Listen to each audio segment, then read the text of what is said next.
Hello out there. We're on the air. Happy Monday, folks. Welcome back to another episode of the Daily Bitcoin Journey. Cheers. This one's titled No One is Coming to Save You. And we're going to talk about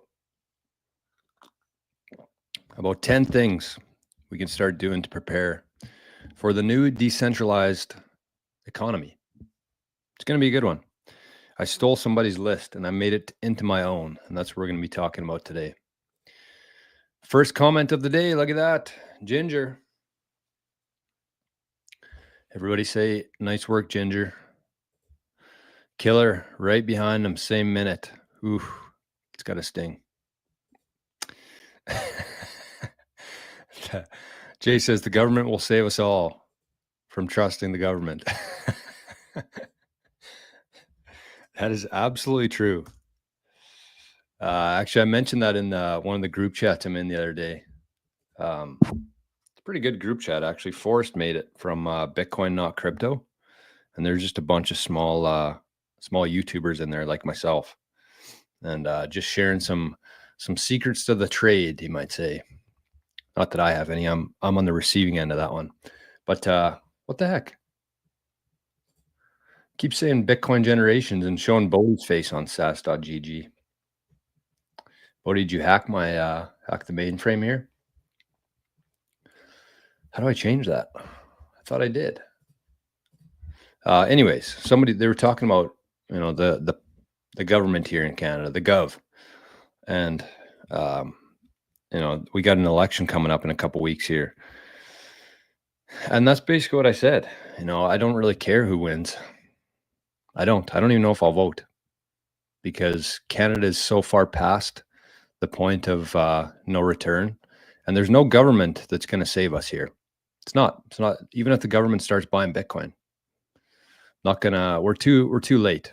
It's up to us. And the one thing that the horrific government has done in the last 10 years here has created a lot of good Bitcoiners. So I wouldn't mind 4 years of a liberal government.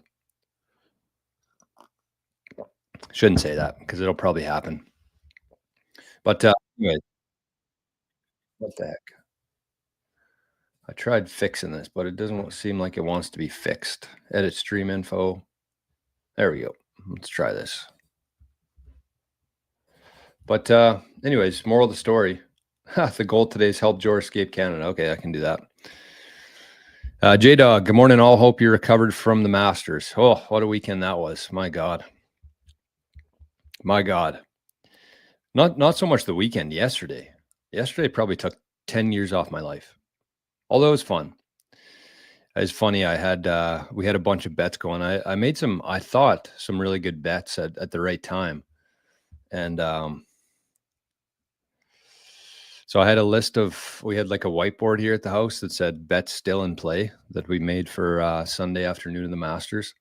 And there's probably 10 people on there, all with like decent payouts, including Ludwig Oberg, who could have won us $4,000 with a win, but he decided to 3-putt the 17th and then take an 8, I think, or 7 or an 8 on the last hole. So basically at the bottom of it, it said anybody but Rory.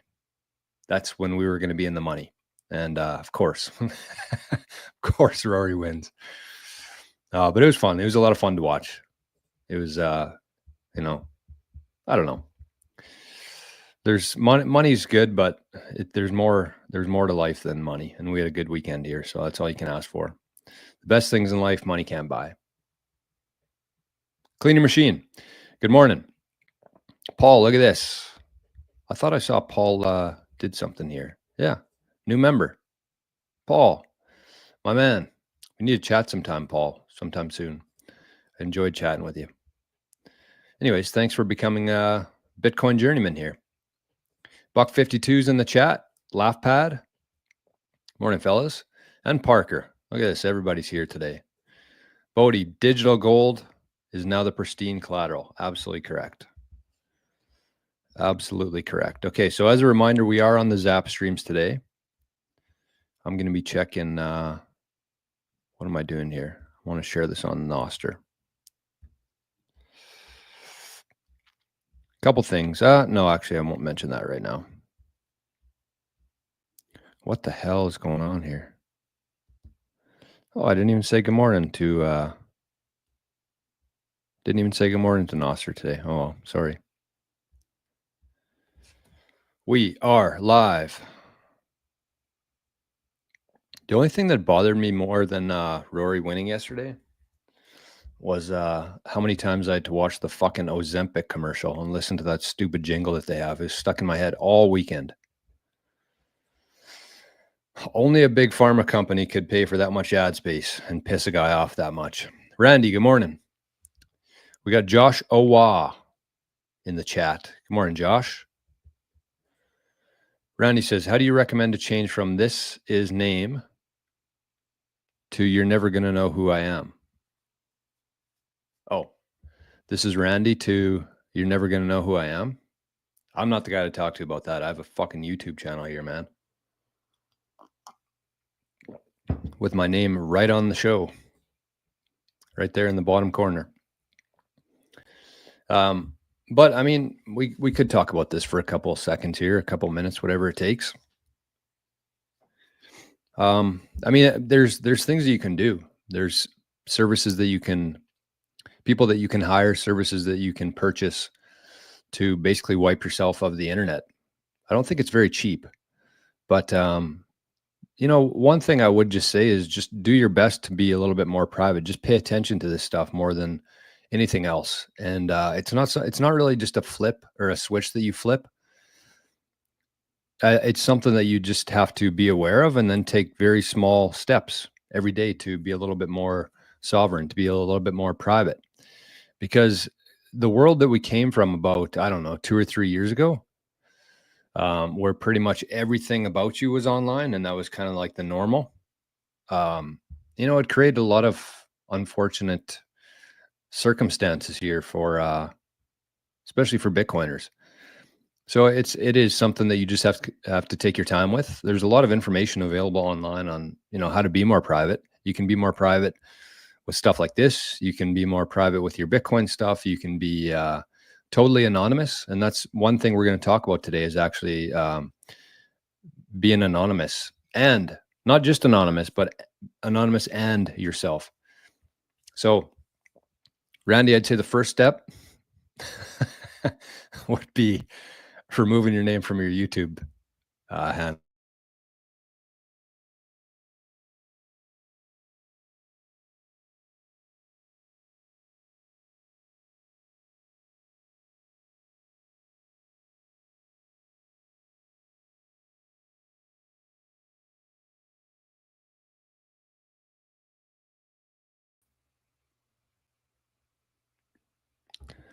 Well, at least I froze in a good spot there, it looked like. Not with my half my eye open or something like a dipshit.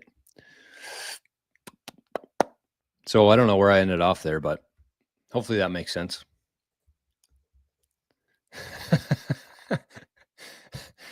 Scotty's in the chat. Good morning, Marco.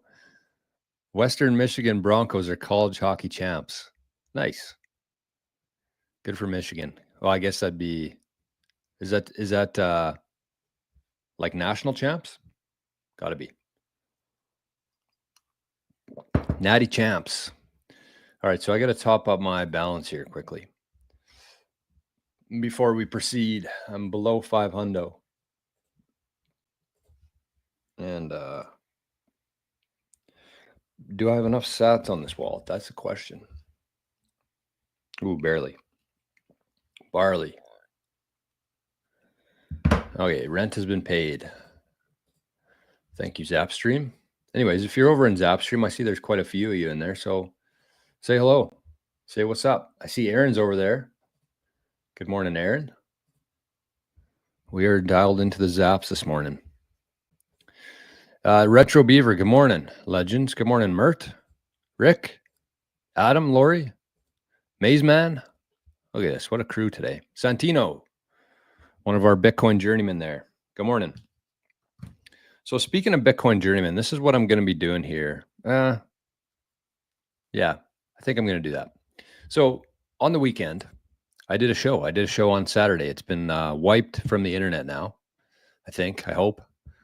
But anyways, I had some videos to make for our 365 days of Bitcoin course. And I was like, you know what? We'll cover a couple different topics today. I'll just do it live, and then I can clip them after and post them separately.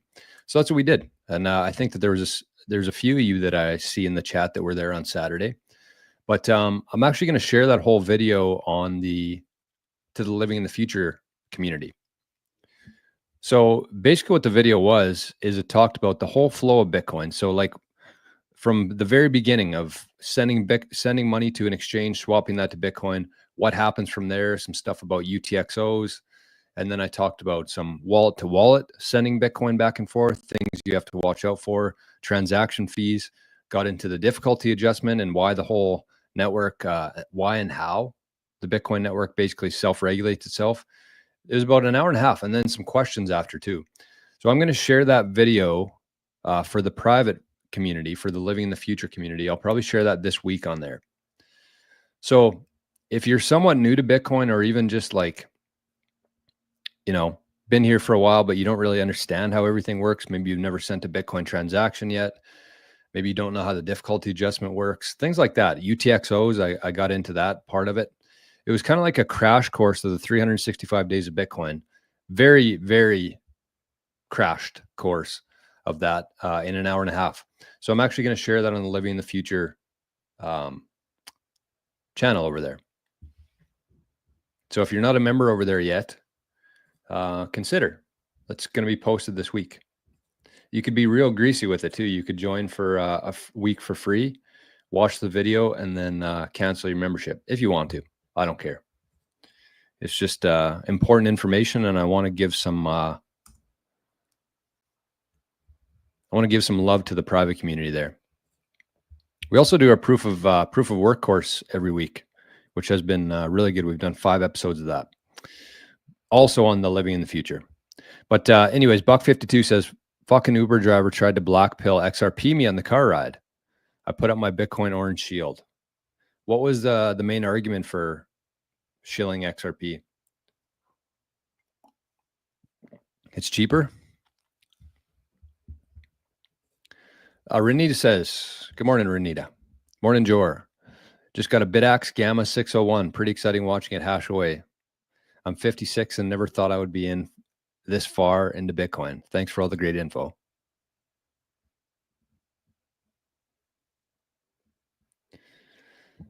That's the kind of shit we're talking about here. That's the kind of shit that makes me smile. Thanks for sharing that, Renita. There's nothing, there's just so many things within Bitcoin now, and kind of going back to what Randy was talking about there. Here's, here, let me take this off for a sec so it's not confusing. But the reason why I think Bitcoin is going to be different than like the internet and email, because you have to remember that the email and the internet, those are both protocols, just like Bitcoin is. But you could argue that both of those things were captured. Both email and the internet overall has been fairly captured and centralized and censored. Everybody likes to, everybody knows the term, the dark net, the dark web. Like it's this big, scary place, but that's just the open internet. That's the non-censored Google version of the internet. So I would say that both email and the internet has been captured, which could very possibly, not so much likely, and I'll explain why, but it is possible that Bitcoin also gets captured just like email and the internet did. Very possible. But why I don't think that could happen is that there's just so many tools being built now for open source development, private open source development, where we're actually going to own our own data. And there's just so many things within Bitcoin and the things that are happening and being built that are so exciting. This stuff didn't exist back then. And if it did, there wasn't a lot of people who gave a shit about it. But people are starting to now understand the importance of being self-sovereign, of remaining private and anonymous if they want to be, and taking control and actually being able to own their own data. So the future that I see, and I don't know how long it's going to take, I actually don't think it's going to be that far away. And that's why I've started in my own life trying to learn some of this stuff now, so I'm ready for when that day comes. But, let's say that let's compare the traditional system here to the world that we're moving into.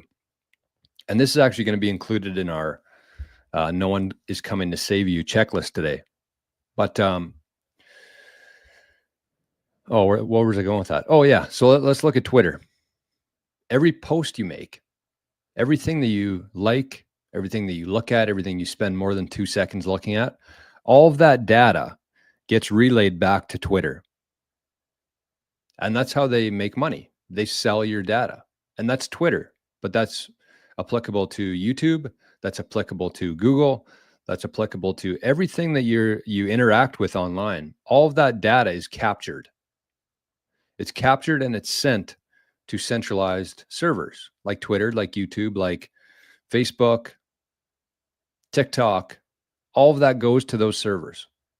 And they own that data. You sign away your life when you sign your little privacy policy there. They own that and they sell that. That's why these things are free, because they take all of your data and they sell it. So that's the old world. That's the world that we're moving away from here. The world that we're moving into now is, if you do this properly, if you're aware of the benefits of doing this and want to be a private person, you can actually set up your own Start9 server, your own server. So instead of that data going to Twitter, Facebook, YouTube, Google, it goes to your own server. And with that, I believe, from my understanding anyways, this is kind of where things are moving towards, where you're actually going to be able to send all your data to your own server. You're going to be able to store it there. And then let's say once a week or once a month, you go through all of your data and you find what you want, you're okay sharing with other people, and you can sell that. And you're going to be able to sell that for Bitcoin. But the key there is that, so when you say data, and the reason why this is going to work is because of open source tools, open source apps. So let's say that I had an app on my phone that tracked everywhere I was, tracked what time I woke up, tracked the pictures I was taking, where I was, all this kind of stuff. Let's say that I had an open source app that I used to capture all that data. So because it's open source, somebody could actually go in there and verify the code and verify the fact that that data, that information is actually not being shared with anybody, and it's going back to my own server.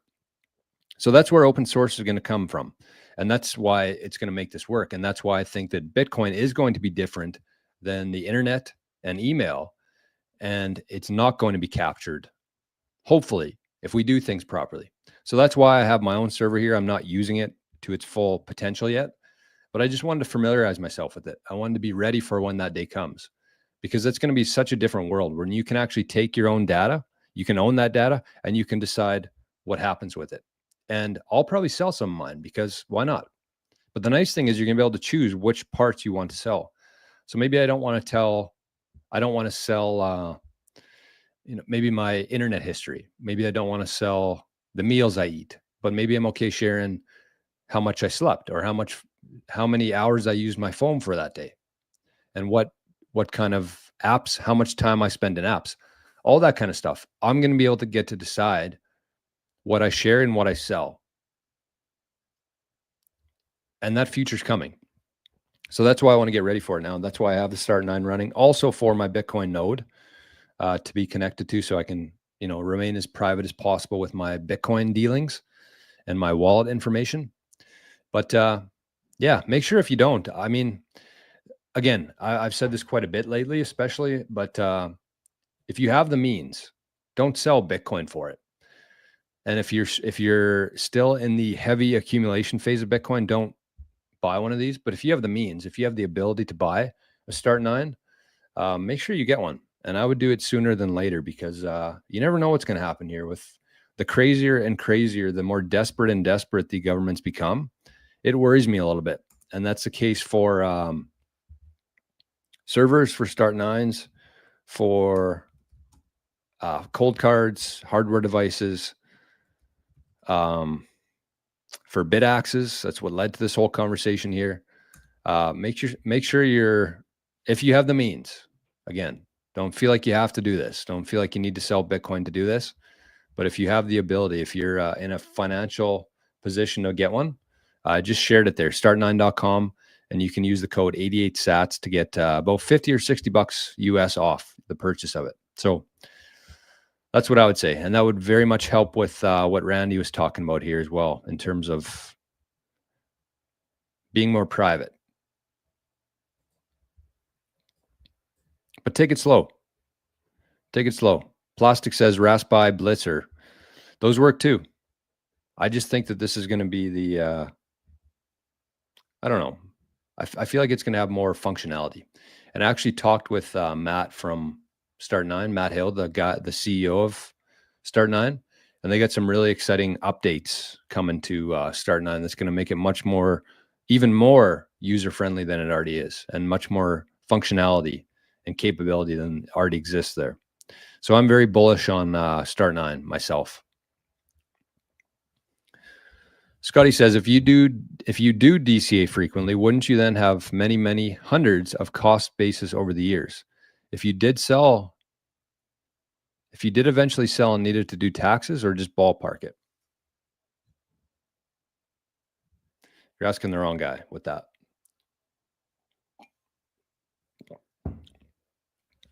And that's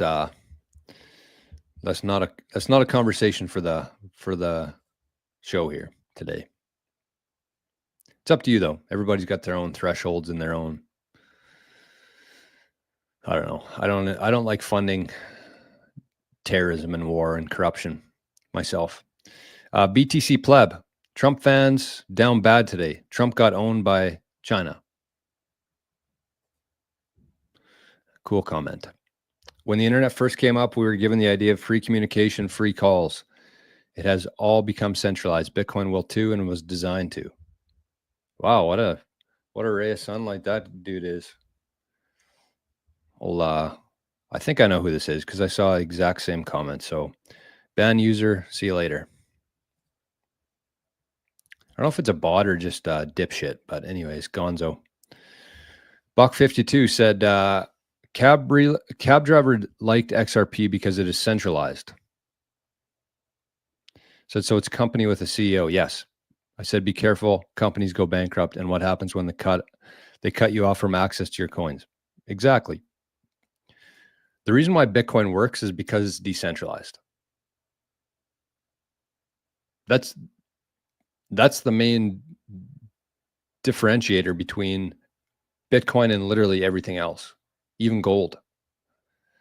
Gold has the same characteristics of Bitcoin, but it relies on centralization. You have to trust other people to verify how much gold is there. So it's susceptible to corruption, which we've seen. But with Bitcoin, that's not the case. So literally every other thing on this planet, well, I shouldn't say everything, but the things that people care about, everything else is centralized. Bitcoin is the only decentralized network, asset, anything that exists. And that's what makes it so powerful, because there is no CEO. There's nobody who can change things. There's nobody who can issue more coins. There's nobody who can stop you from doing a transaction or delete your transaction. That's a huge deal.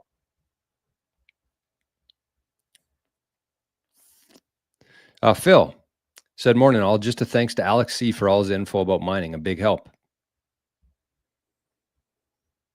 That's what I'm talking about. That's the value of living in the future community. It's $5 a month. It is $5 a month. It is the best $5 you will ever spend in your entire life. I guarantee it. And we're building something really cool over there too.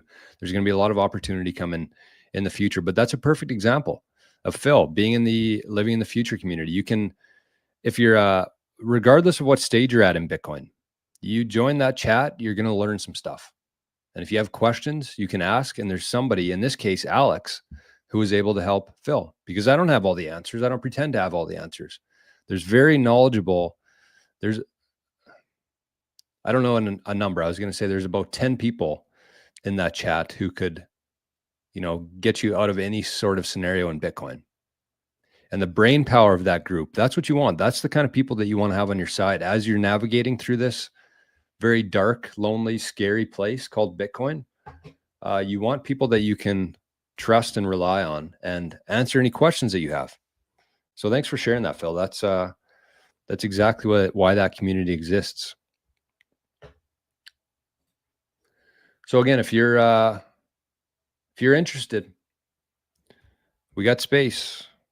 We're building something really cool over there. I put that link in there twice now, so you can't miss it. Plastic, good morning. Run a join market on a Raspi Blitz, start 9 or Umbral. Yeah, I got to do a little bit digging into that myself, the whole join market. I know your thoughts, yeah. Dipshit of the day for sure. Jay always wanted an award. Well, it's not that hard. You just got to say something stupid. I'm trying to think if I saw any recent dipshits of the day. Can't think of anything off the top of my head. Anyways, good morning, Daniel. Missed you. I see a couple of zaps over in the zap stream. We got 15 people over there right now. We got Lapad zapped 888 sats, a good number. That's right. Thank you, my friend. My Pat the Fire also zapped 88 sats, and Spaceman's over there as well. It's a good looking zap stream chat today.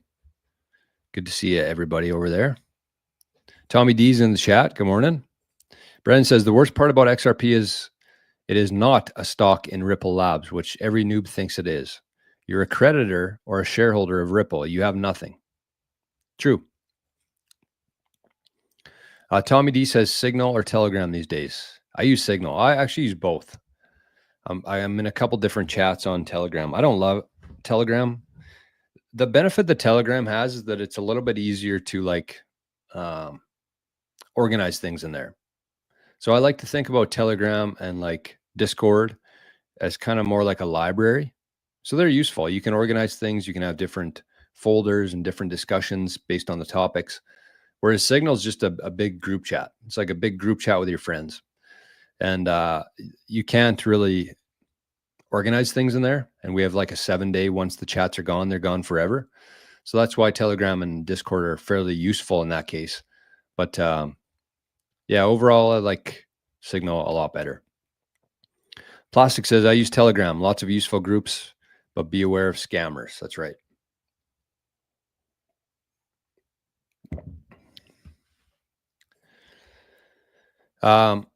Bodie says, Alex C is an amazing dude. Not only does he Bitcoin, he makes it happen daily in his business. There you go.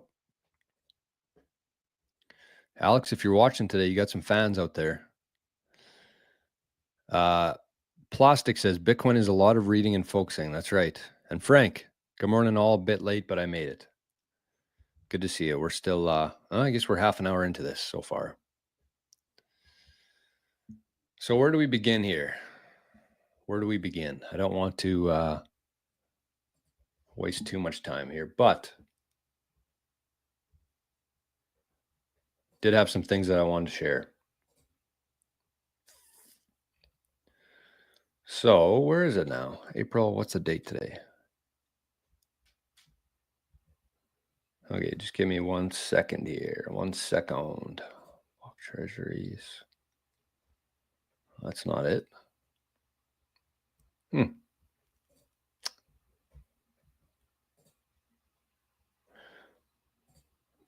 No, that's not it either. I don't know where it is. Got to be back more. Is that possible? 4th? No, can't be. Sorry, folks. Bit of a downtime here, but that's okay. Here, element 0. Huh. Oh, this was the one. This was the one I wanted to share. Okay. Oh my God. What is with this? Get out of here. I don't understand the bots. Like for the last couple months here, there's been bots that are just like talking about just weird things. Like I don't even understand. They're not really pushing anything. They're just asking weird fucking questions and saying random things. It's just, it doesn't make any sense. Anyways, let's go through this. This is, I wanted to share this last week, but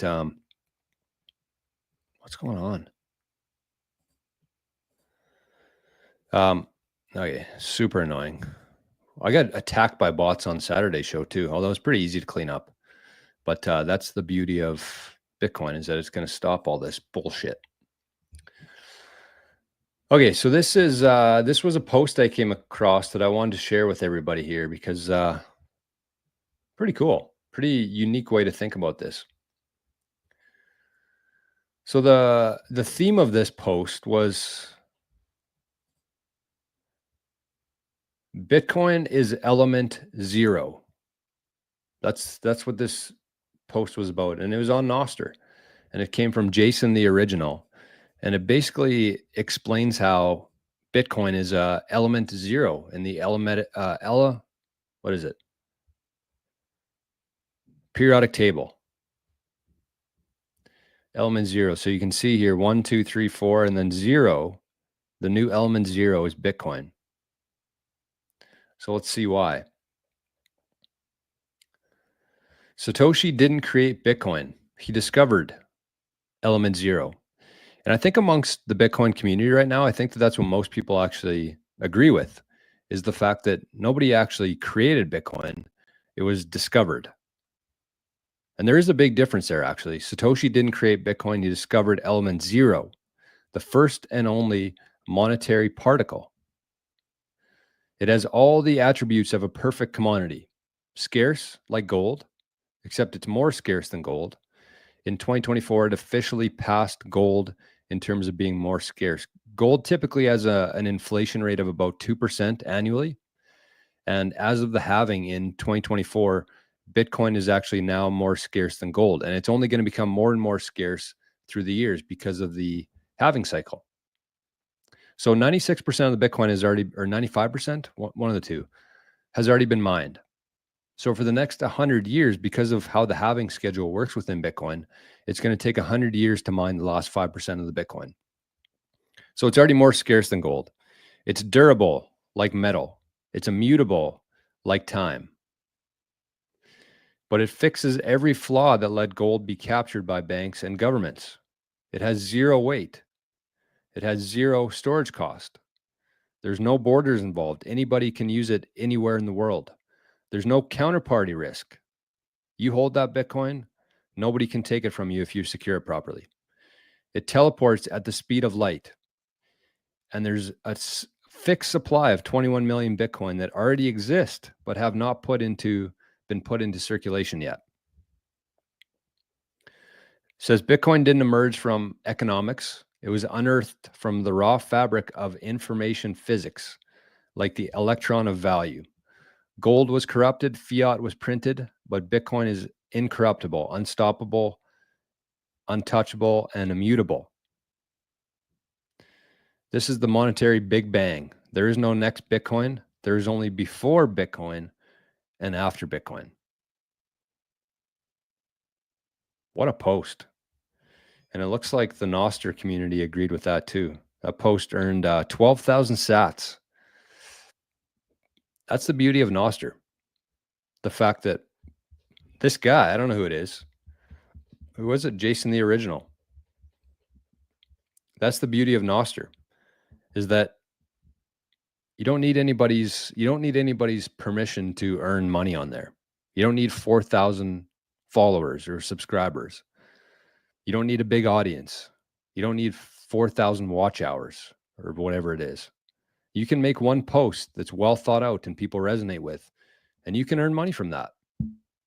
And I really think that in the future, there's going to be a lot of people who only, I mean, we kind of already have that with the news stuff and with Twitter and shit like that, YouTube. But it's going to be different on Noster because anybody can do it. It just takes one post without any sort of background before that. One post.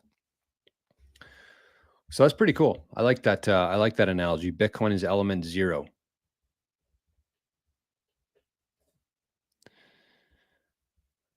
Frank says, I use Coinly service to tally it all up. Seems like a lot of work. I don't know. I got a different opinion on it, but yeah. Randy says, could a new Bitcoin be started? Same rules, etc. What would the effect be?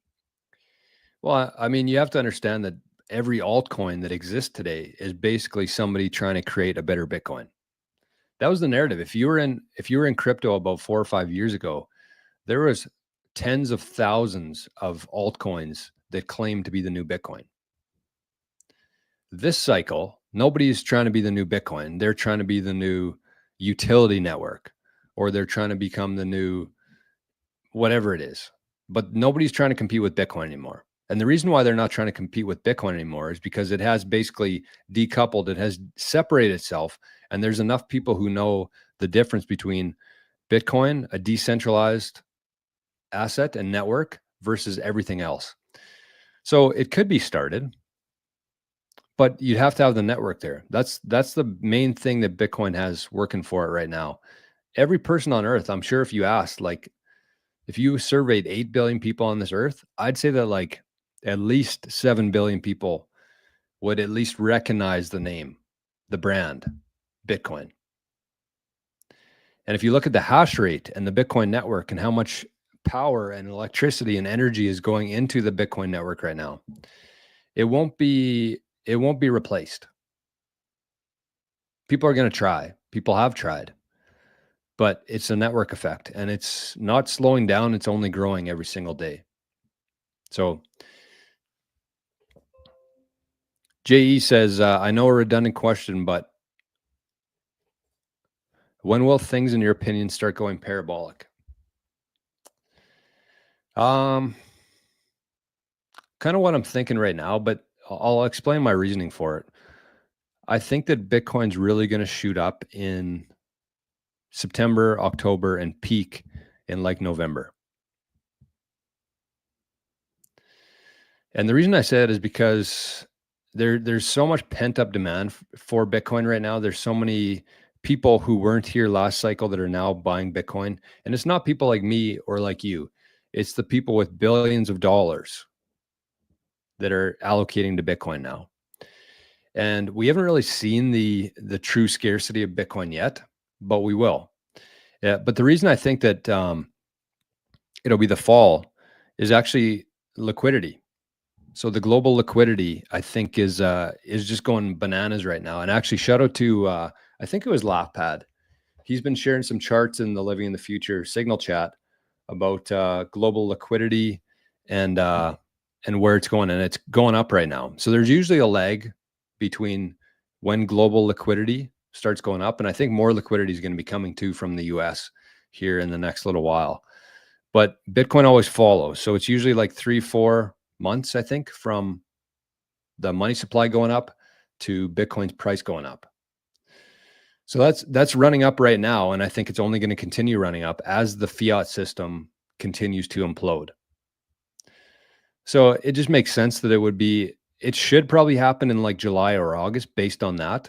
But because everybody's kind of sleeping in the summer, but lots of people aren't sleeping in the summer, and the people who aren't sleeping are going to be the ones who are running the price up. And then by the time that retail gets into it, I don't even know what the price is going to be in the fall. But that's when people are going to come back from holidays and see, holy shit, Bitcoin's $300,000 per Bitcoin. I better get some. And then it's going to keep going up. And then the people who bought in at 100,000 or 70,000, they're going to start selling some, taking some profits because they don't understand Bitcoin.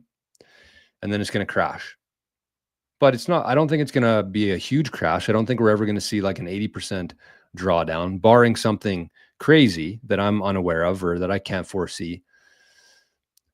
But the floor is just too strong now. The foundation's too strong. There's too much demand for Bitcoin and big demand.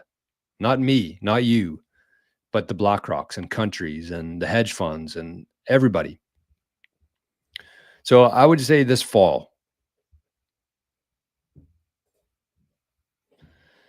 LaughPad says President Trump and President Bukele will be meeting today. Trump's post announcing it had the words sole custody, sovereign nation, and Trump referred to Bukele as President B. LaughPad. Green lights on in LaughPad's house. Yeah, I've been saying this shit for a lot of months now, or years, whatever you want to call it. But you actually have to pay attention to what Trump's saying there, because he always has some sort of a hidden message or something within all of his speeches and posts and everything. And yes, sole custody, sovereign nation, and President B. He's hinting at something. And anybody who's been paying attention to this kind of stuff has done very well. Their family has done very well just by paying attention. It pays to pay attention, you might say. Plunger, I see you over there, my friend. Zapped twice. I don't know if that was an accident or not, but Plunger zapped 888 sats times 2. Cheers, buddy. That might have been an accident, but there are no chargebacks in Bitcoin. So if it was an accident, just don't zap next time you want to. Randy says, I wasn't aware of that. I thought all the other coins were digital trading cards. No, all the other altcoins that exist pretty much are just a fork of Bitcoin. It's a copy and paste Bitcoin's code with a few changes to it, with a few new features, with a few different aspects of it. Take out the decentralization. Take out the fixed supply for the most part. Take out the proof of work.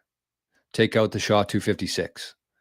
Add ICO. Add faster blocks. Add this.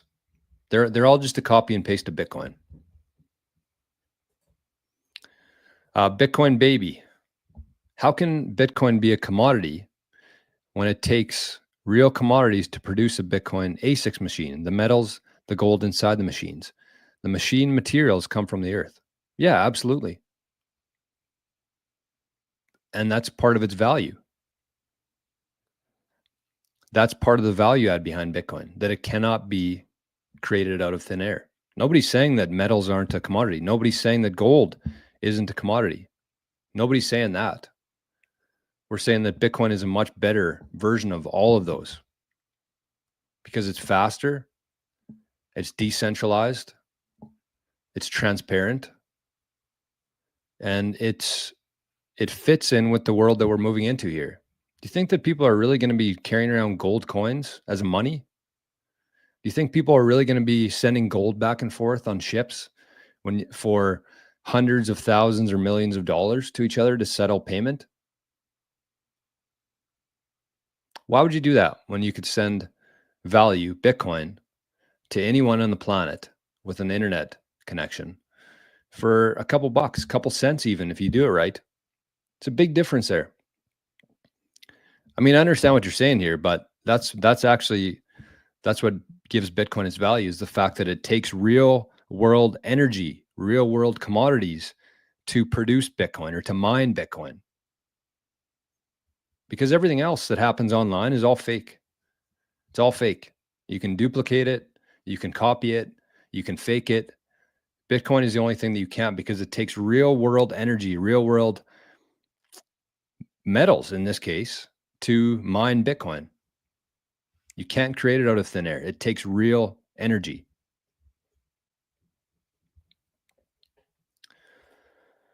Wasn't asking if it could be replaced, but could the process be copied? Absolutely. It's you could go copy it tomorrow, Randy. You could take look at the Bitcoin code, copy and paste it, call it Randy Coin, and you could copy it. The problem is nobody's going to give a shit. The problem is that there aren't tens or 25,000 nodes connected to your network around the world. The problem is that 7 billion people don't know anything about Randy Coin. That's the network aspect of it there.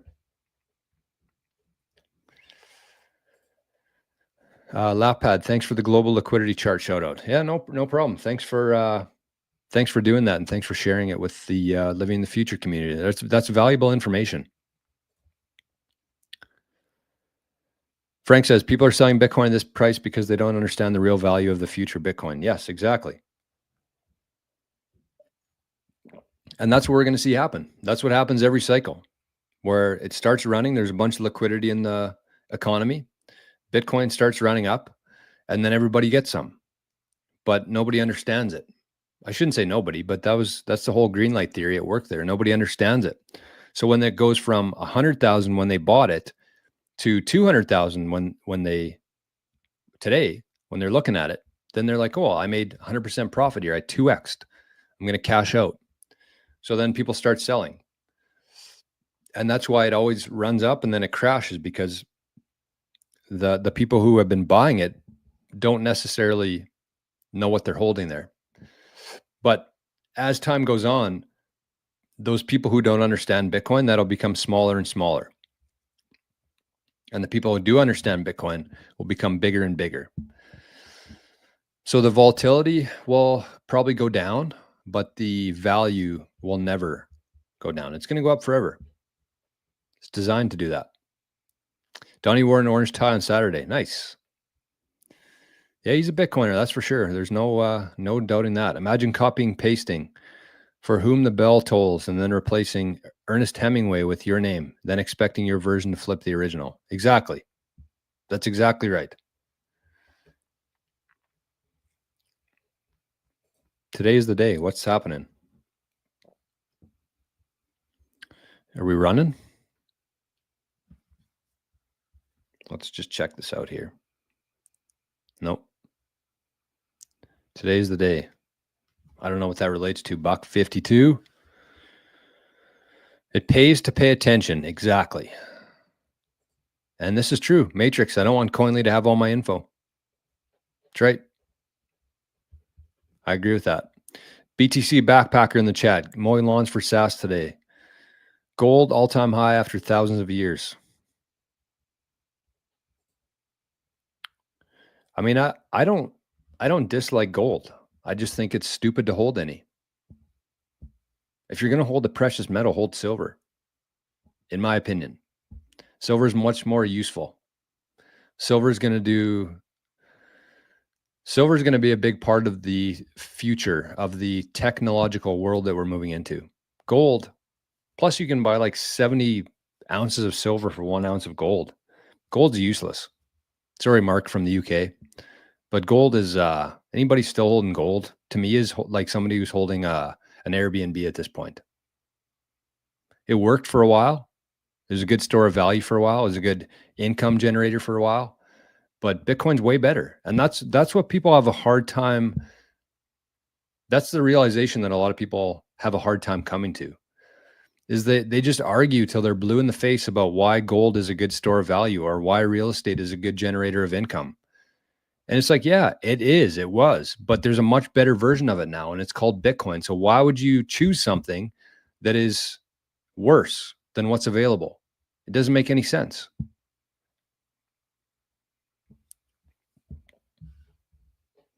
Trump loves gold. Yeah. Have you heard Trump say many positive things about gold lately, though? It's been all about Bitcoin. Gold's fucking prehistoric. It's done. As Kathy Wood said, it's had its day. Nobody wants gold anymore. Like, think about the people who hold gold right now. Countries, they're the largest holders of gold. Central banks, largest holders of gold. Baby boomers and people older than whatever the hell they're called, the silent generation, they love gold. But nobody under 50 likes gold. So the demand for gold will never go up again. It's peaked. And there will be some people probably in the next couple of years who go to gold to silver, because they understand what's happening with the monetary system. But in that journey, they're going to realize that Bitcoin is a better version of that. And that's, I think, where the majority of Bitcoin, that's kind of the gradual progression there. That's where I came from. I did a short stint in precious metals. I had some gold, I had some silver, but it didn't take me very long. Once you're in that mentality, once you know that the money's broken, you start looking for other solutions. And usually where the first place people go is precious metals. But then they keep sniffing around and they see that Bitcoin is a much better version of that. So they sell their gold, sell their silver, buy Bitcoin. How many people have gone through that in the last 5 years? Me, I was one of them people. And I pretty much traded all of my everything for Bitcoin because it doesn't make sense to hold anything else. It just doesn't. You're doing yourself a disservice holding anything other than Bitcoin.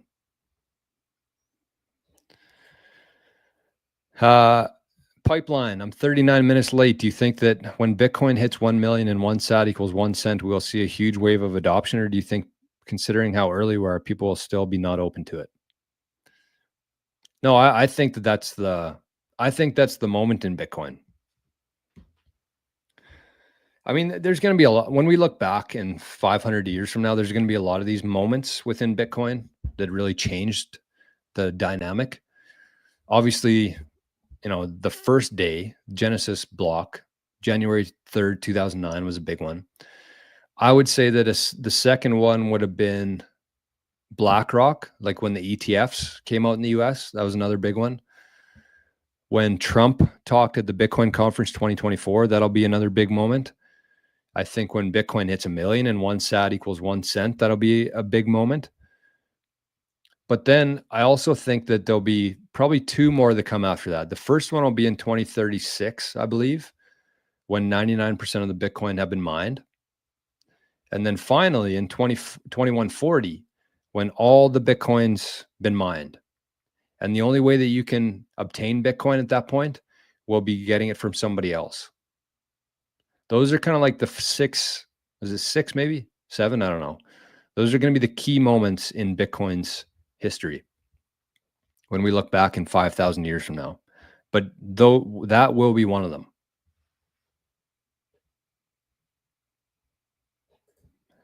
Do you know the average cost of mining 1 Bitcoin? No, because it all depends on how much you pay for your electricity. I don't know what that would be. So some people could mine a Bitcoin for free if they're using solar power and the infrastructure has been paid off. Then you're just basically utilizing free energy, and that's that's a whole nother rabbit hole. But I think that energy is going to become much more abundant and much less costly than it is today. And I don't know how that's going to impact the future of Bitcoin if we had free energy. But I also don't know if we're going to have free energy, because they've done a pretty good job to stifle that in the past. And even with Bitcoin, it's good to say that Bitcoiners all mean well.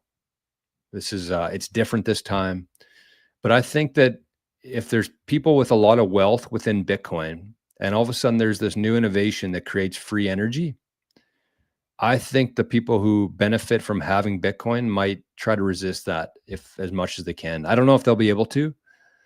And that's why I'm so excited about the future, because it's going to be much more decentralized and open source than we live in today. But that's something to think about for sure. Does the cost go up each halving? No, the cost wouldn't go up. Yes, it would. Sorry. Because you'd be basically putting the same amount of energy into the network, but you'd be fighting for half of the subsidies. So yeah, I guess every halving, the cost of mining Bitcoin would essentially double in that sense, because you're putting the same amount of cost, the same amount of input, the same amount of energy into the Bitcoin network, but the return, the incentive to mine, has been cut in half. So to get what you would have gotten last halving cycle, you would essentially have to put in double the amount of electricity. So yes, that's a good question when you think about it that way. Even if the price, yeah, exactly. Even if the Bitcoin price goes down, 1 Bitcoin is still 1 Bitcoin. That's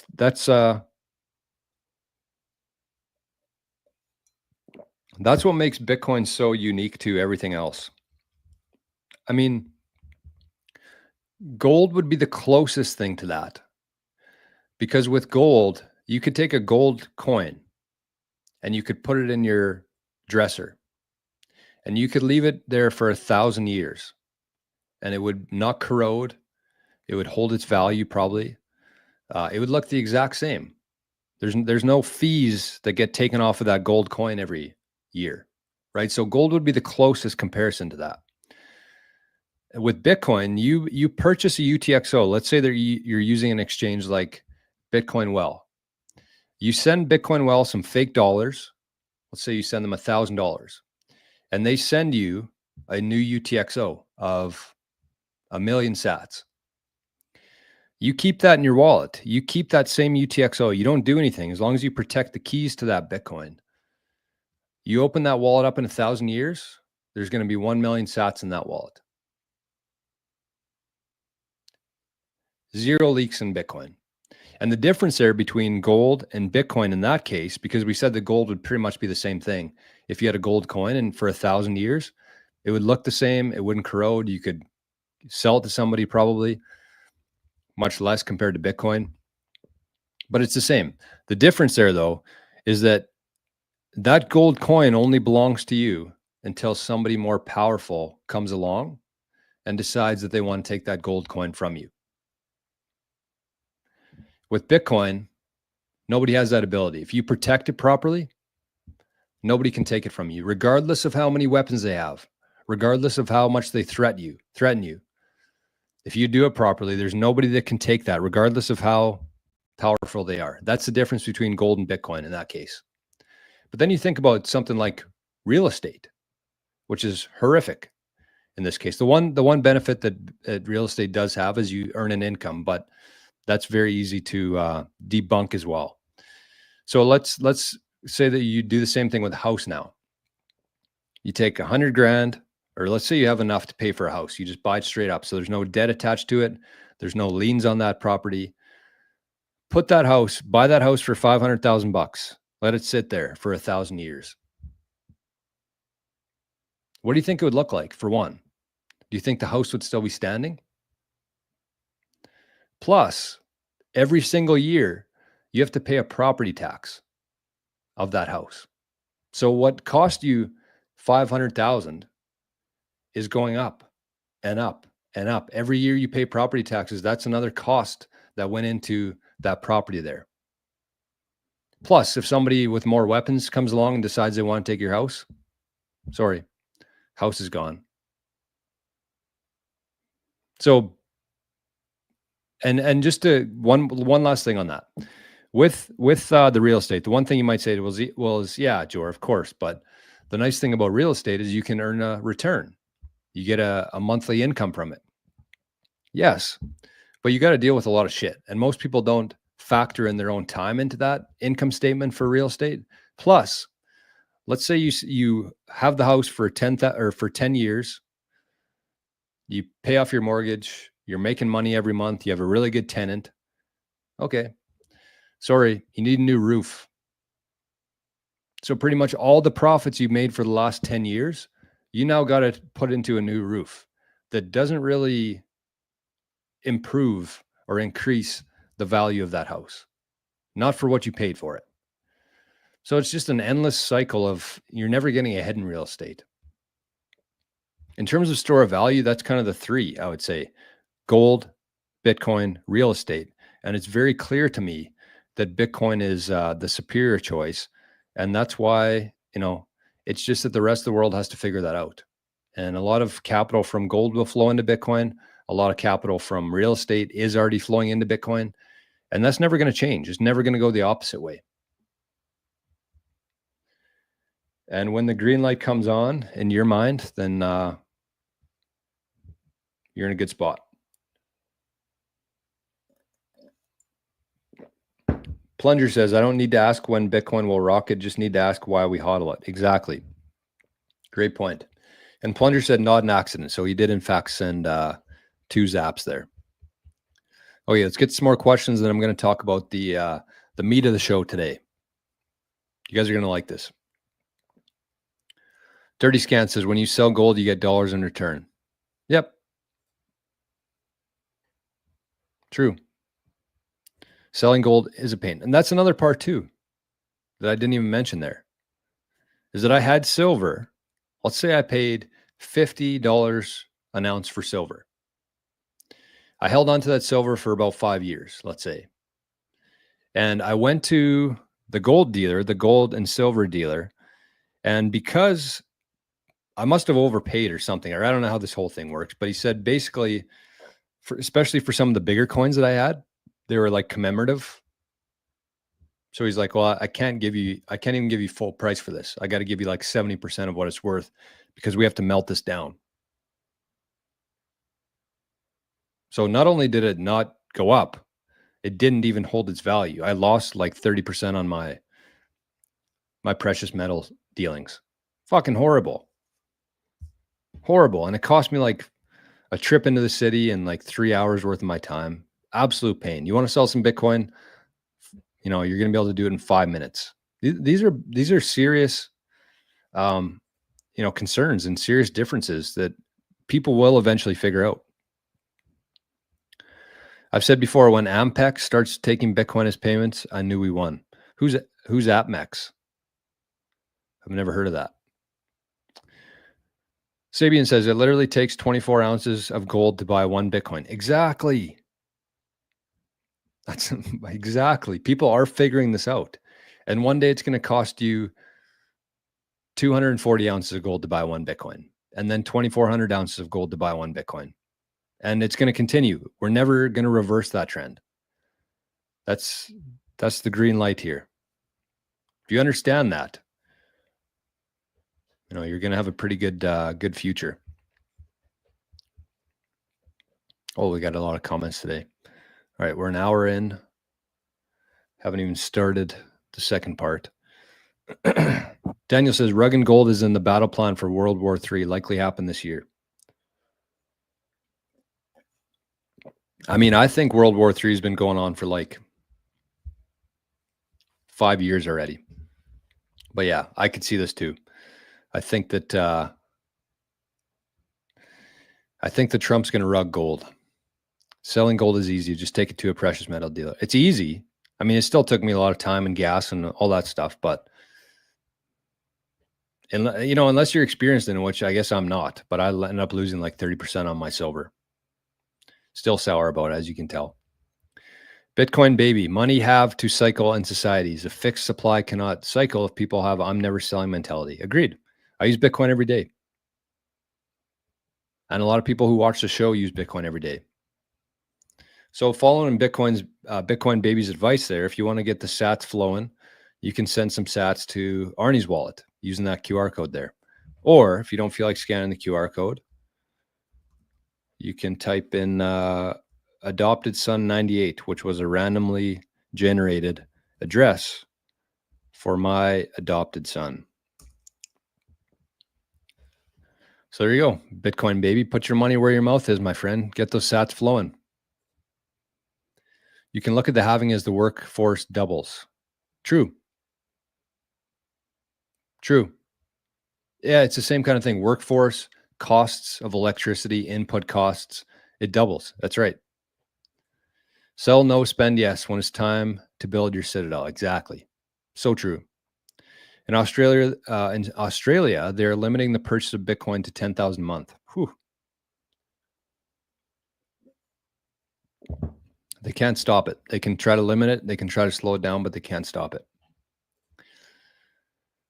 Buck52 says, been listening to the Bitcoin Standard audiobook on YouTube. Second half really explains how Bitcoin technically works. Yeah, it's a good book. I think it's overrated, but whoa, we got a lot of comments in here today. The cost of production every halving. Yes, increases, doubles. Jay says Bitcoiners will be powerful and we can steal the gold. Into the Orange. I want to give a big shout out to Into the Orange. I think I did on Friday's show. I might not have though. But anyways, I figured out that's who it was. The third. I think it was the third. I got the icons written down here. We had icons, just so I don't forget. Hopefully this list grows, but these are the people who have sent in our iconic zap of 88,888 sats. So one was BitBilly. That was the first one. Then Letha did. And then Ken, Into the Orange, did last week as well, with a really nice message attached to it. And then we got one on Saturday's stream too, and I still don't know who it's from. So if you sent that zap in on Saturday to the show, let me know, and I'll add you to the list of icons. So anyways, thank you once again, Into the Orange. That was very, very generous of you.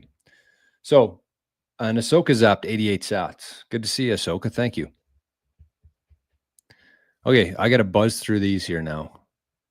Water will be the next money, ask a farmer. I would disagree with that. There's a lot of... the fact that people pay money for water is fucking insane. Half this earth is more than half is made of water. We should have zero limit of water anywhere. The crazy thing is, like, California limits their water and they're right on the fucking ocean. That's how insane things have become. Dale says, just got back from a Bitcoin meetup in Edmonton. Nice. Good Bitcoin things are happening in Edmonton. Love that. That's where Adam's from, I think, right? From Bitcoin Well. I think he's in Edmonton. Jimmy says, what's trippy about gold is it's only made during supernovas or when neutron stars collide. Yeah, I don't know enough about that, but that sounds legitimate.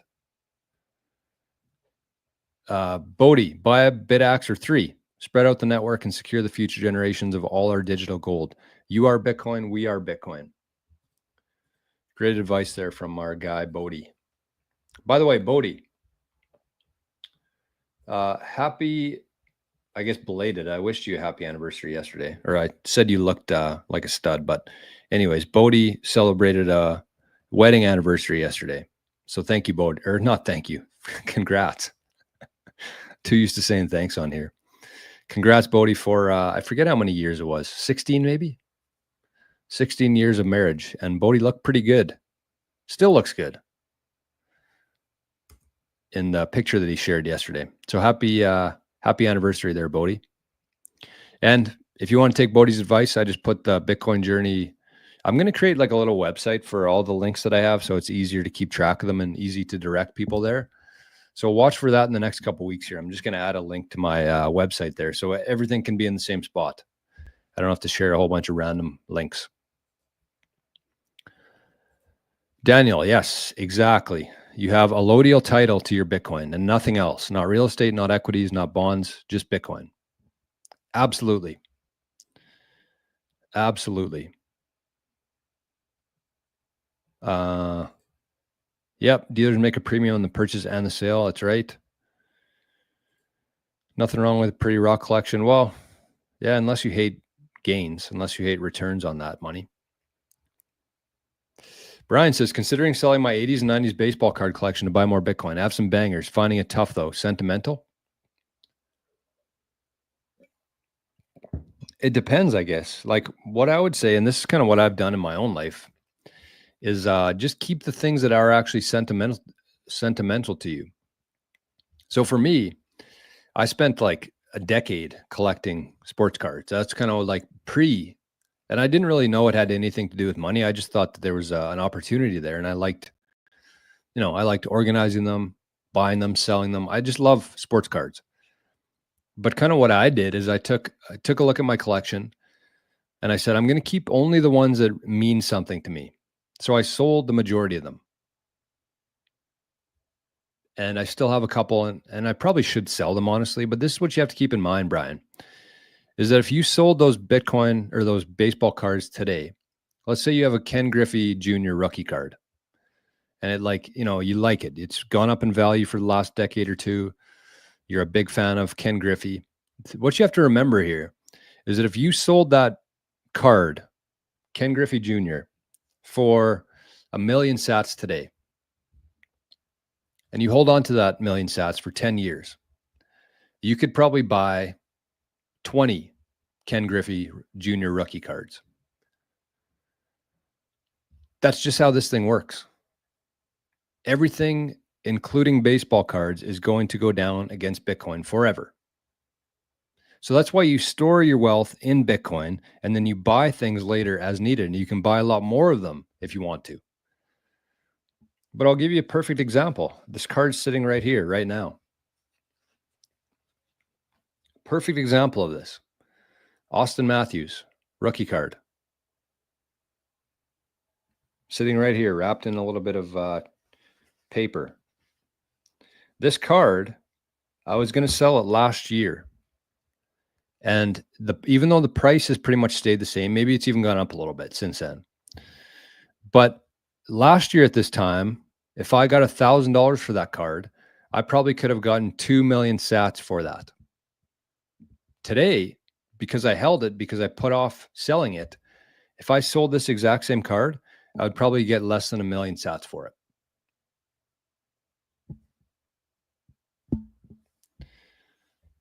So That's the kind of stuff you got to be thinking about. It's starting. Root is God said Scottish boarding school to accept fees in Bitcoin. Nice. Nice. World War III started on September 11th, 2001. I don't know about that. I think there was a lot of stuff that we don't know about that date that happened, including a couple $1 trillion that went missing the day before. That was a very tragic event, but it wasn't. It was, I don't know. Starts with an inside,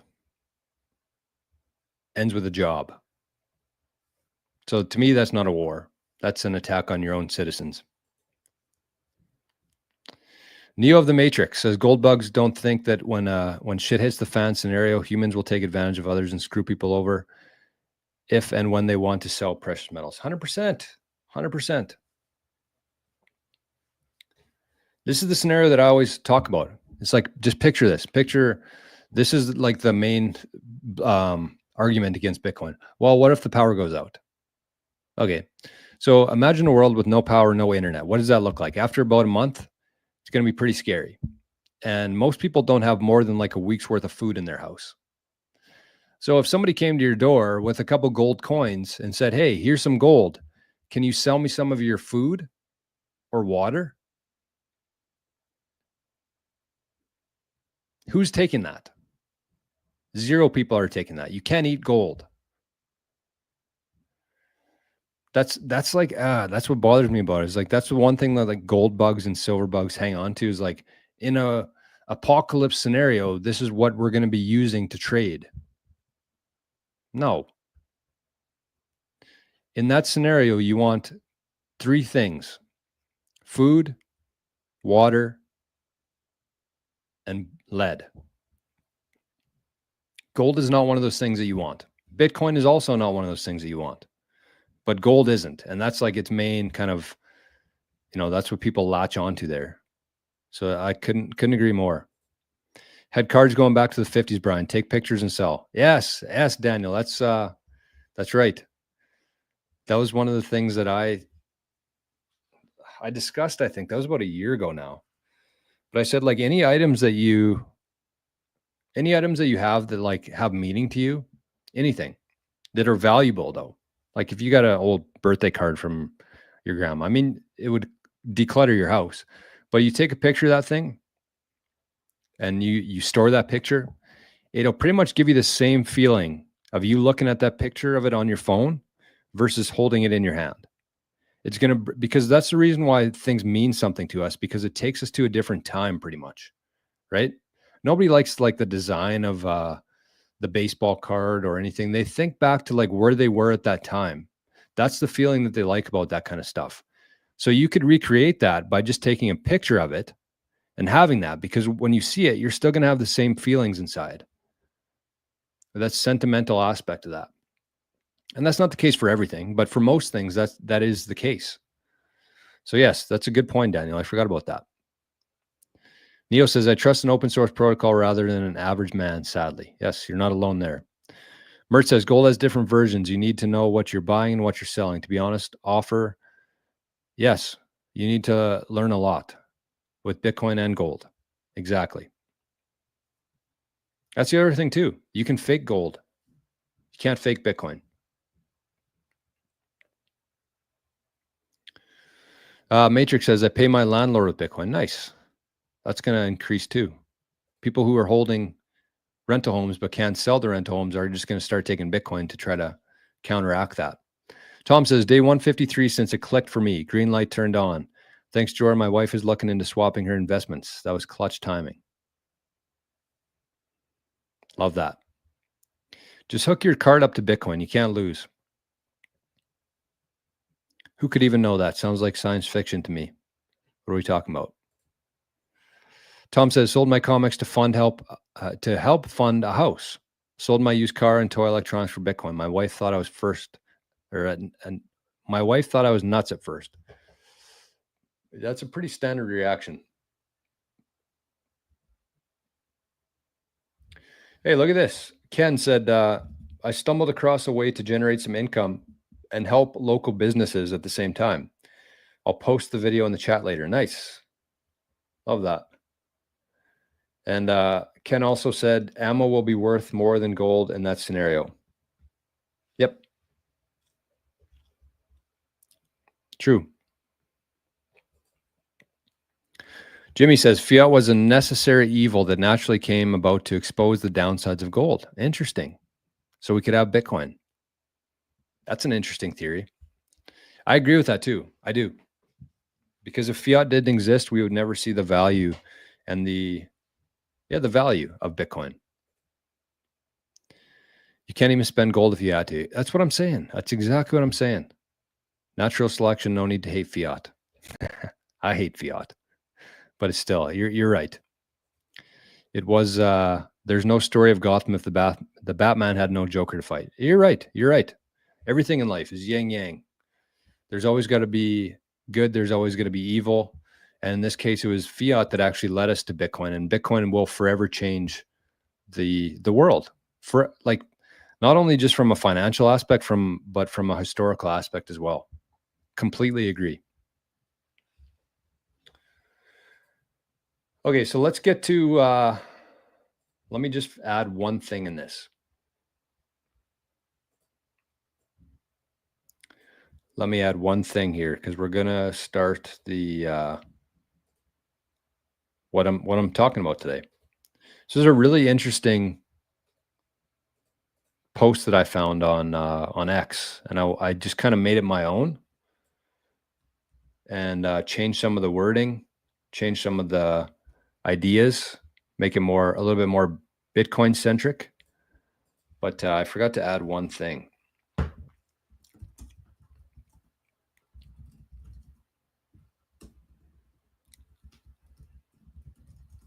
And I might have to, just so I don't,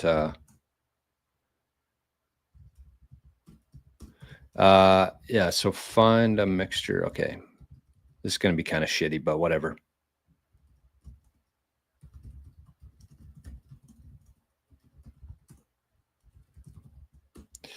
Sorry. I wanted to do this before the show started, and I'm having a hard time doing this live. Okay. Yeah, whatever. I'll talk through it. Okay. So let's blow this up. Let's blow this up. Shit. I should have formatted this a little bit better. Anyways, we'll get started here.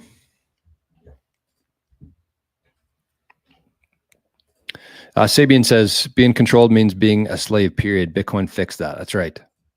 Cleaning machine, top up, my friend. Top up. Oh, coffee. I don't even have my phone around here today. But thank you, cleaning machine. The Zap Me a Coffee thing, I forgot to share that. It's a very easy way if you want to support the channel. You don't need an Oster, you just need a Lightning wallet on your phone. You can click that link and zap a coffee. So what's the... Damn, I don't know what the price of coffee is today. Anyways, that's okay. Appreciate it. So let's get to this. I'll share the tweet first because that's where this stemmed from. And I don't want to pretend like I created all this. Share this tab. Oh, back sore. Too much Masters on the weekend. Okay. So, what's this one called? No one is coming to save you. Right. So this is a interesting little, so the tweet here says, I had a good chat with my kid around the campfire last night, and it got me thinking about what I'd do if I was 17 and starting again. So here we go. But I wanted to change this a little bit because I don't think we should limit it to 17-year-olds. I think that this is actually very applicable advice for everybody here. So this one is going to be called No One is Coming to Save You. And it's based on this tweet from, let me bring it up here. Not that Elon, Eggplant Elon. Said, I had a good chat with my kid around the campfire last night, and it got me thinking about what I'd do if I were 17 and starting now. So here we go. So I kind of took this information. We'll go through his tweet quickly just because I want to give him some credit here, or them some credit. He or she, that's it. But anyways, we got 10 things we're going to get through here. I thought this was more applicable to like anybody, not just a 17-year-old. I think that this is, oh my God, I'm sharing my email.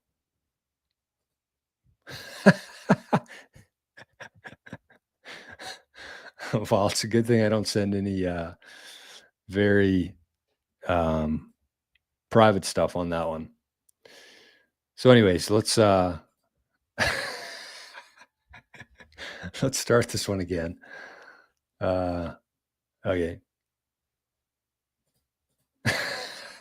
You got to be very careful with that, especially when you're doing live shows. Thank God that was just my my email. Not that there would be anything bad on this computer, but anyways, let's try this again. So we're going to call this one "No One Is Coming to Save You" for this second or third time here. But this is going to be basically a 10 ideas that should help anybody listening to this prepare and equip themselves for the world that we're moving into, for the decentralized, very high-tech world that we're moving into. So this was based on a tweet that I found on X from Not That Elon. And I basically took this information that he or she had, and I kind of made it into my own. And I made it a little bit more Bitcoin focused. And again, this is not just applicable for people who are 17. I think that this is applicable for anybody who sees what's coming here and wants to take advantage of it and sees, I guess, the opportunity of what's coming. So this is it. I had a good chat with my kid around the campfire last night, and it got me thinking about what I'd do if I were 17 and starting now. So here we go. So I'm just going to buzz through these quickly, and then I'm going to talk about some of the ones that I made and changed a little bit. So number one, stack Bitcoin like it's your religion. Number two, pick one weird niche and become the king of it. Number three, treat AI like your free co-founder.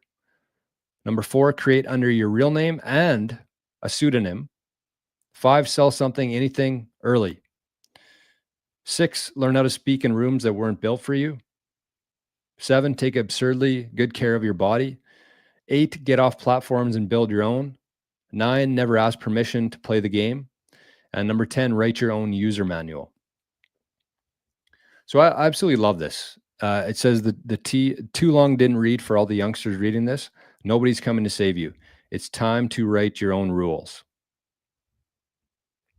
So that's what we're going to share here. I'm going to share my version of this. So let me just make sure that this is a little bit more readable for us here. So the first one, we're going to dial in a little bit here. The first one is stack Bitcoin like it's your religion. So again, this is not for 17-year-olds. This is for every single person on the planet. Should be taking this very seriously. Not just some on the side. Make it a foundational life move. Learn about cold storage and guard those sats with everything you have. Because again, it doesn't matter how much Bitcoin you have in 2025. It's going to matter how much Bitcoin you have in 2035 and 2045. So the one thing that you should be focused on outside of accumulating as much as you can is learning how to protect that Bitcoin. Because you could have 50 Bitcoin right now, but if you're shortcutting and if you don't really understand how to protect that, and you have already exposed yourself or you don't really know about private key management, that kind of stuff, that 50 Bitcoin isn't going to survive. You're not going to have access to that in 10 years, and it's basically meaningless. So just as important as getting Bitcoin is protecting that Bitcoin. And it says you're front running the collapse of fiat and betting on the only horse that can run on broken terrain. So it's number one. I would say it's the most important part of this list. Get it and protect it. So this was the one that I just made right before we started the thing here. But I took out there, sell, start selling, and I changed it to this because you should sell anything and everything.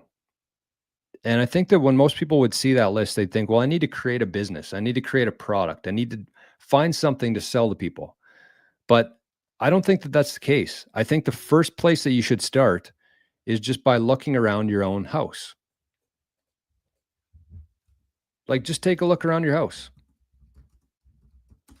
find things to sell. So not only are you going to be able to convert some of these things that you maybe haven't used in a year or two into Bitcoin, into cash, and then into Bitcoin, but you're also going to declutter your house. And the third thing that you're going to do there, which I think is arguably the most important part, is that you're going to learn how to sell things. You're going to find marketplaces. You're going to figure out how to take good pictures. You're going to figure out how to have descriptions, describe that product, deal with other people. You're going to learn a lot just from that whole experience there. So you could sell things online. You could have a garage sale, whatever that is, but sell anything and everything and convert that into Bitcoin, which will also help your number one in this list. So I would say find a mixture between selling products and selling your own stuff. So start with taking a look around your house, find some things that you can sell, and then use those skills to find a product that people want. It's not an easy thing. This is a quite difficult, if it was easy, everybody would do it. So this next one here, I'm trying to keep it kind of spaced out. Pick one weird niche and become the king of it. Don't chase what everyone's doing. Find something oddly specific, like historical restoration of Japanese katana blades or deep fake detection tech for courtroom evidence, and own it. You don't need a crowd. You need 1,000 people who think you're the only one who gets it. And if you can't find anything, focus on a few areas within Bitcoin and start diving deep. No one is going to care what Bitcoin is in a decade from now. In other words, if you're into Bitcoin and you don't really have any sort of interest that you would love to talk about this much, then find some areas within Bitcoin. That could be mining, that could be security, that could be onboarding businesses, that could be UTXO management, that could be anything. But dive into these different energy, like reaching out to like oil rigs, oil companies, converting them into Bitcoiners and attaching a Bitcoin mine to their rig. That could be selling Bitcoin to banks, like selling the idea of banks, getting a really good presentation, making connections within the banking industry, explaining why they need Bitcoin, why Bitcoin's the only thing that's going to keep them around. Find some areas within Bitcoin and dive deep into those. Don't focus on generalizing within Bitcoin. It's good to have. That's kind of where you want to start. But if you ever want to earn money from Bitcoin, you should be thinking about some different areas that interest you and kind of lean in on that. Sorry, we got these numbers are mixed up. I feel like James Alcantara here. He always has numbers out of whack. I like James Alcantara actually. So the second number 3 here, we'll call it number 4. Treat AI like your co-founder. Use it like a ruthless productivity machine.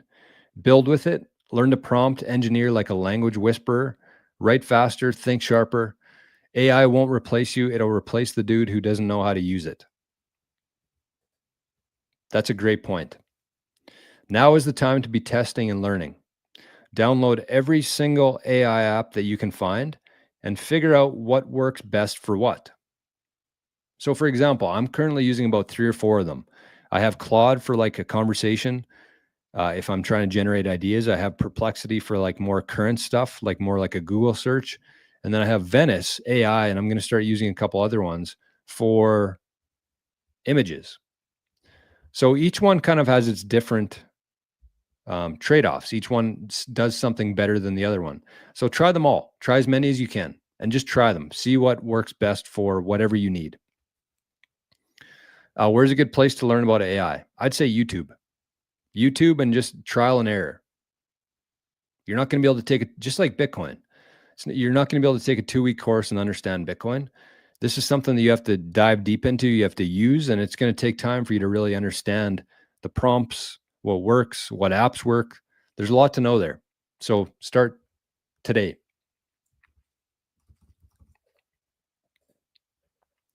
And this is the part that I wanted to add myself. And it was actually a conversation I was having with Joe last night.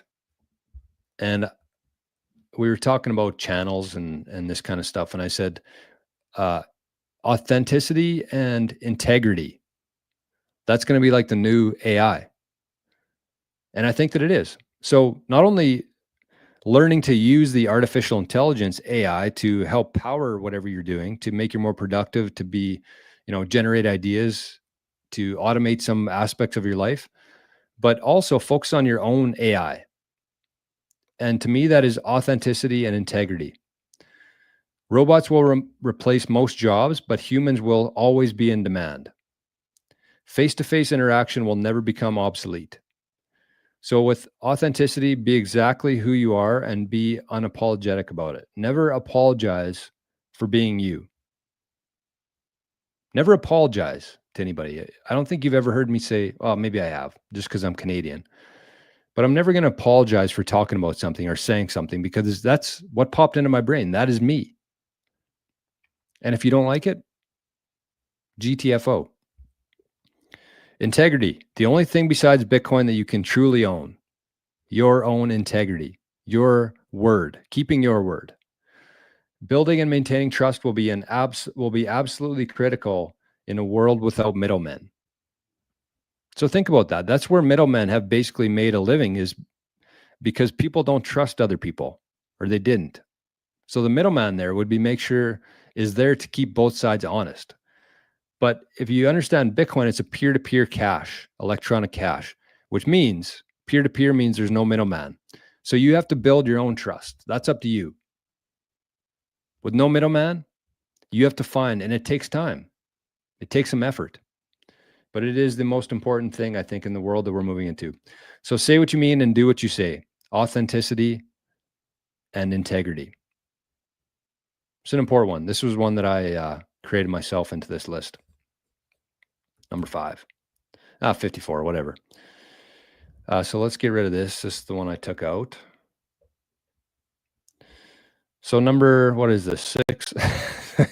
These are way out of whack. Anyways, take absurdly good care of your body.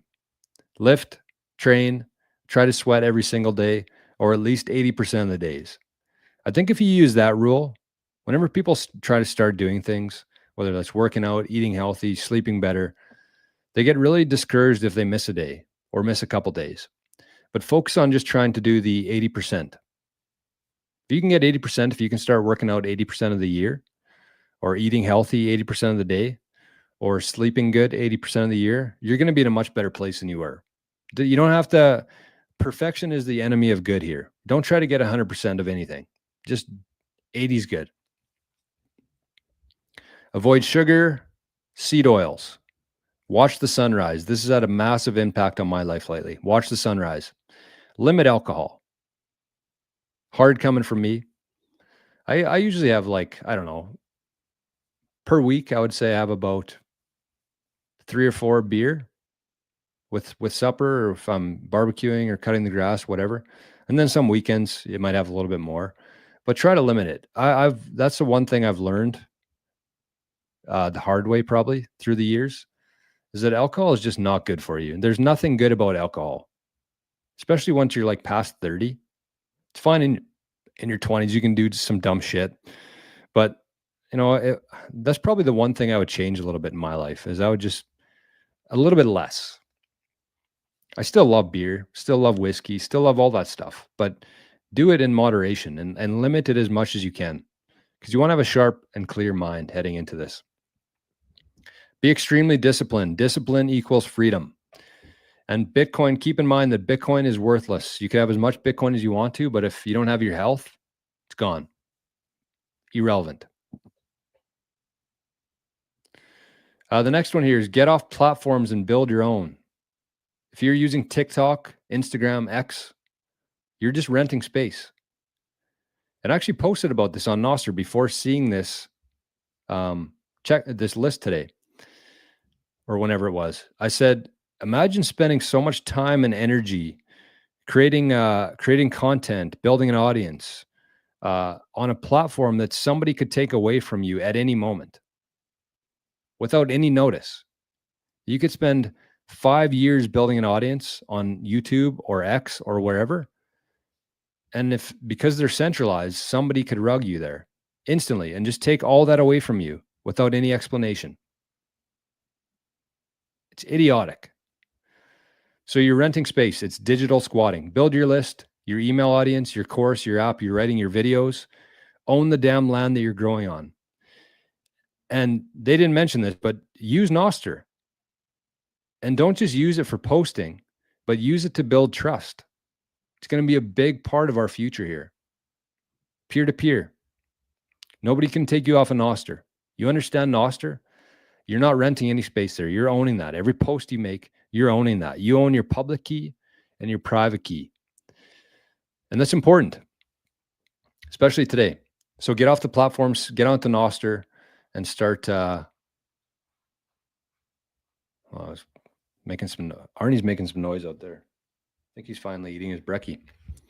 And the last one here, number 10. I don't even know what the number. I should fix these probably. So that was 54. I think that's supposed to be 5. This will be 6, 7. Oh, 8. Our favorite number. Perfect. So this is number 8. Write your own user manual. Who you are, what you believe, what you won't tolerate, what breaks you, what heals you. Lock it in while your identity's still molten. Most people live like open source projects that never shipped. Don't be that guy.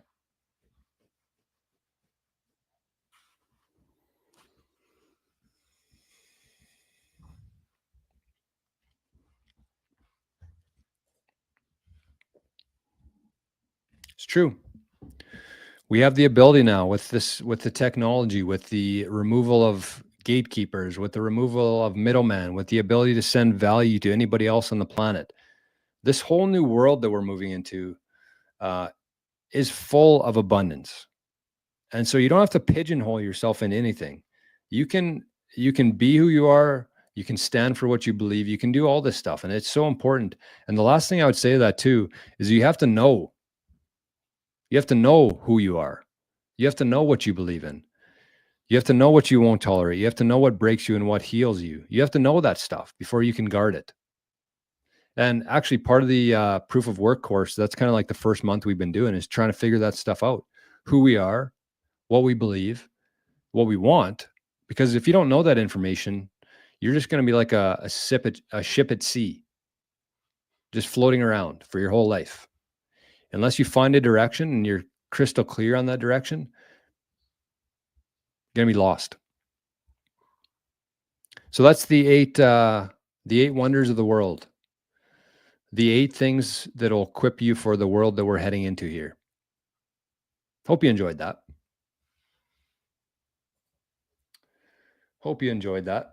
Daniel, thank you. 88 sat zap. Appreciate that, my friend. And all right, Into the Orange said, got to drop, got to get some work done. Great show today. Thank you, my friend. All right, and I missed Ian here. Good morning, Ian. Hi, gang. Smash the like. That's a good point. Good reminder there. What do we got here for? I mean, it's such a simple thing to do. I don't really value, likes as much as sats. That's the thing that I said on the show on Saturday. This is really what I want to encourage people to start doing here.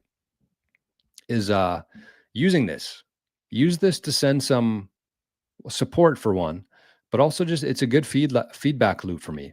Anytime that you learn something, anytime I say something that resonates with you, and that kind of feeling goes off, then you can easily send some sats, and it doesn't have to be much. It's not about the sats; it's about the feedback loop, where I'm talking about topics. It just helps me, understand that whatever I'm doing here, and specifically what topics I was talking about, added value to people. So again, there's no minimum or maximum on this. It could be 5 sats, it could be 10 sats, it could be 88, it could be 88,000. That's not the point, but it just helps give that feedback loop for what I'm talking about here. You're getting something from. So I encourage that. Look who showed up.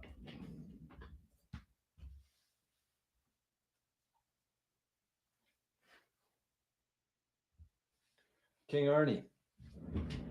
Me and him had such a good Sunday watching the Masters. Turned it on, and he ran up to the couch, sat there, and he stayed there for majority of the day. Santino says, I actually resell part-time through eBay and use the money to buy Bitcoin. Highly recommend garage sales, estate sales, marketplace. Oh, I love that. The only thing I would say is I wouldn't use eBay. That'd be the only thing that I would discourage there. eBay's a scam. They take like 30% of your profits. It's very hard to do something like that and earn, anything significant when you're using eBay, even though it's like a worldwide market that way. So it really depends. I would go more so along the lines of like your local marketplace or something like that. But yeah, just start. See what works. Maybe you'll like eBay more than I do. Lapad just ordered a bit axe from your solo Satoshi link. Nice. Thank you, my friend. And thanks for supporting the Bitcoin network. Thank you for decentralizing the Bitcoin network. Tom says, using Grok is fun. It helped me get my no wax toilet ring set correctly. There's going to be a lot of things like that a lot of jobs are going to be replaced by AI. You can pretty much find anything that you need to know now in a very detailed and organized. If you know what you're doing. What did I do yesterday with that? Oh yeah, this is just like such a small example of AI, but like unbelievable. So yesterday I was trying to download a thumbnail for a video and it wouldn't download because there was something blocking the pop-ups. So it just kept timing out because there was something on my computer. I restarted it. It was still happening.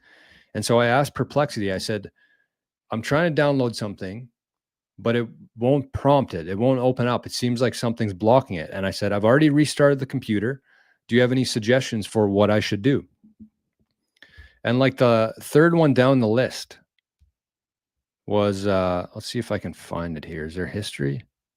Yeah. So it said restart Windows Explorer. Press Control, Shift, Escape to open the task manager. Locate Windows Explorer, right click and choose restart. And I did that and it fixed it instantly. Not that would take away anybody's job, but that's just kind of like a very microcosm of what's going to happen here, big picture. Anything that you need to know can be given to you, detailed, organized instructions from AI. Today, and think about how fast this thing is going to accelerate. Which again, and maybe this is how we'll end the show today. Sorry, my back and neck is sore here. But if you think about it this way, as technology improves, not only is it going to eliminate jobs, it's going to make a lot of skills and time and energy that people have put into trying to add value to the world. It's going to make that obsolete. But the other thing too is that as technology improves, we're going to have robots who are building robots, who are building everything that we need, houses, furniture, anything. Yes, there's going to be craftsmanship. Yes, it's going to cost more, but we're going to be able to pretty much produce anything we want at almost zero cost. So we're moving into a very abundant world in terms of products and things. But Bitcoin is the only thing that will not be able to be created. You cannot create more. You can create more fiat. You can mine more gold, but you can't create more Bitcoin. It's stuck in time. So there's going to be all these products. Everything is going to cost almost nothing to create. And then you're going to have Bitcoin that cannot be created. And that's what's going to be repricing all that. That's why the prices of all that is going to continue to fall against Bitcoin. It's already happening.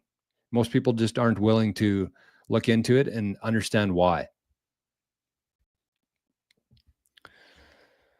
So there you go. Adam, one more like smashed your way. Thank you. My Lightning wallet is down, Zapulator. No problem. Instant in-depth analysis, as complex or simple as you like. Exactly. I book club with Grok because nobody I know reads anymore. Yeah, that's true. True. But anyways, let's get the heck out of here. I'm actually going to be gone tomorrow, I think. I'm going to be gone Tuesday and Wednesday, I think. That's why I wanted to kind of do a longer show today. So I'm all caught up on comments. We covered the majority of topics today. And tomorrow I'm heading into watch a concert, my favorite artist. And the first person in the chat who can say who that artist is will get 88 sat zap. How does that sound? Speaking of that, we should give away some Bitcoin. So the first person who can say my all-time favorite artist and the concert I'm going to tomorrow will get an 88 sat zap. Pretty excited, I'm not going to lie. I've seen him like 4 or 5 times already, but gets better with age. Okay, let's give away some Bitcoin here. Ooh, nobody got it yet. I thought somebody would get that for sure. Celine Dion, no. Although I like My Heart Will Go On. I've shotgunned a lot of beers to that song. If you believe that or not, that was our shotgun song for a while. Kid Rock, I wish. I'd love to see Kid Rock, but that is not it. Country Dude. Well, you're on the right track. Country Rock Dude. Nobody has got it yet. Oh, Plunger got it. Plunger got it. Kip Moore. Plunger. And he even did it on Zapstream, so I can easily zap Plunger the 88 sats without having to ask for his lending address. Congrats, Plunger. Now let's find this freaking thing. Where are we? Freaking Zapstream. Doesn't work. I just can't get it to work. Shorts. Yeah, sorry. I can't find it here. It's not showing up. Plunger, put your if you have a lightning address, put it in the chat there. I don't know if I can. I might be able to do it on here. Zap. I'm on sats.gg right now. Plunger, zap. Oh, it's not working. Anyways, while we figure that out, let's give away some Bitcoin. What? I'm muted? How would that have happened? Am I muted? Can someone confirm that? Doesn't say I'm muted. This doesn't say I'm muted. Oh, shit. I just did an accidental toss there prematurely. 210 sats. Shit. Oh, okay. I'm good. Trying to trick me, cleaning machine. Trying to scare me. All right. So here we go. Get your Lightning wallets out. Someone's going to win some sats here, courtesy of the Bitcoin Well, our favorite Bitcoin platform that exists. We ready? Set. Go.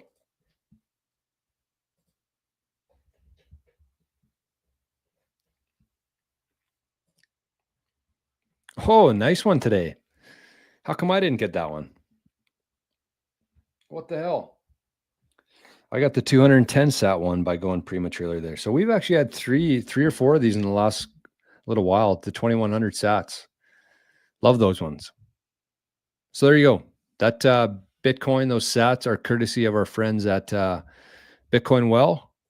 So you can sign up for an account there, bitcoinwell.com/Jor. Using that link, you get 5 free tosses into the Bitcoin wishing well and a chance at 5 million sats. Every toss, you get at least 210 sats with a maximum of 1 million per toss. And they are, from my experience, the best Bitcoin platform that exists. They do not pay me. They pay the community. So I don't mind giving a quick shout out to Bitcoin Well because they're giving you a chance to win some sats every day. And if you understand Bitcoin, you understand how much those are going to be worth in the future. J-Dog says, Kip Moore, you are right, but you are late. But Jay will do the YouTube one too. So if you got a Lightning address, throw it in the chat there quickly, and I'll zap you 88 sats. Plunger said, give them to Arnie. Okay. I'll give those 88 sats to Arnie's wallet. Thank you, Plunger. So that's it. Don't know when I'm going to see you again. It's been a slice. Hope you enjoyed the show today. And yeah, I'm thinking probably Thursday. We'll see though. Maybe I'll come back Wednesday and do like a afternoon show or something. Who knows? But I'm going to be in this. I'm going to be in the city tomorrow for a concert. Kip Moore. Cannot wait. So have yourselves an amazing day today, everybody. Thank you again for the support, for showing up for the zaps today. You can leave some on the way out if you want to. And if not, make sure you at least like the show, share it, subscribe if you want to. Everything in Bitcoin is totally voluntary. Oh, look who it is. Whining. All right, everybody. Happy Monday. Thanks again. And we'll see you soon. Bye-bye.